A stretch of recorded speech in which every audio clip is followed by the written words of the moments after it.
Hi, I'm Stephen Harvell, and this is a topic on Christians and the state, and how the relationship between the Christian church and state authorities that are earthly authorities that have been placed there.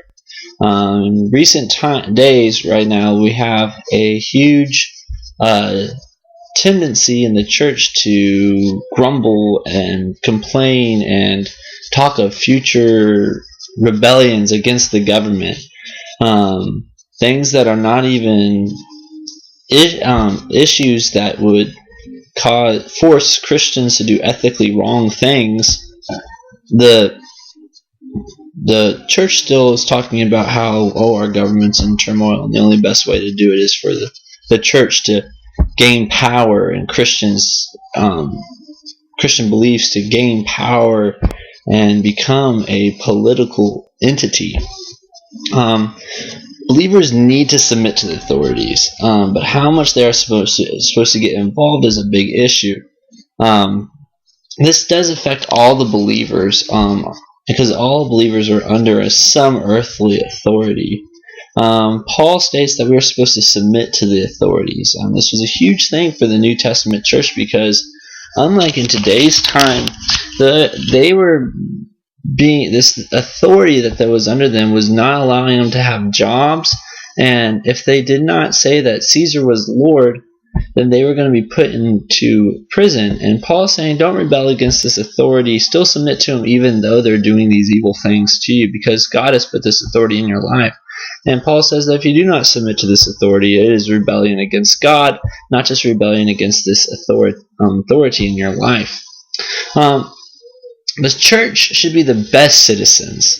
There should never be even a thought of rebellion in our hearts. Note that if the authority does tell you to do something that does contradict what the Bible states, then you are supposed to side with the Bible over the authoritative state, like Shadrach, Meshach, and Abednego, Daniel, and also the early Christian church, where they would not say Caesar Kurios, or Caesar is Lord, and they would instead saying that Jesus is Lord and facing the consequences. But any other issue that came up, they would submit to the authority if it did not involve complete rebellion against God.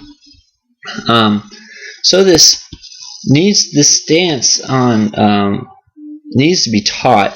We have a big issue with parents are grumbling against the authorities in their life, and you notice that kids are then taking that and they're rebelling against the authorities that are in their life. As a youth pastor, we had tons of kids that were totally rebellious, and were supporting anarchy. They wanted to have no authority. They wanted to have nothing to do with their parents, disobey them. My parents are stupid. They didn't like any other teachers. Rules are dumb. The rules don't exist for a reason. And we tried to demonstrate this multiple times weekly through games, trying to show that, hey, rules and submitting to the authority is important. If you did not have rules, then you do not have order. It came off fairly successful, but this argument is really a rules-based, a command ethics, where God says to be submissive, God commands us to, and so we need to. There's no other option. Obey any authority that's in your life, even if it is a government power or not. And being submissive to authority does not mean that we try to gain power. The Christian church usually always has pretty much done a bad job of being the political power. The church, I think, in modern day United States right now is trying to do that again, where they are trying to become the Christian country, and they're trying to pull politics on. And God says to be submissive. That's a very different thing than being on top of the game. It's easy to submit to a Christian authority, but he says to submit to this because if we cannot be the lesser, if we cannot be second place and not be the first place in political powers, be the last place actually, then how in the world can we be last place when God tells us to die for Him?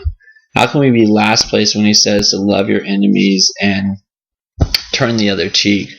These things that we need to do are going to be a lot harder in the spiritual world and working with doing godly things over just submitting to authority. When the authority says to do this, we should just do it.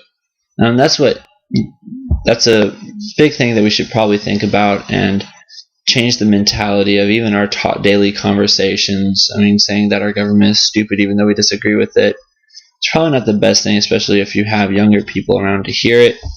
And that could totally change their mentality and become a rebellious child and disobedient, and that is bad. And so that's my viewpoint on the church and the state and biblical reasoning. Pretty simple, something to think about. Thanks.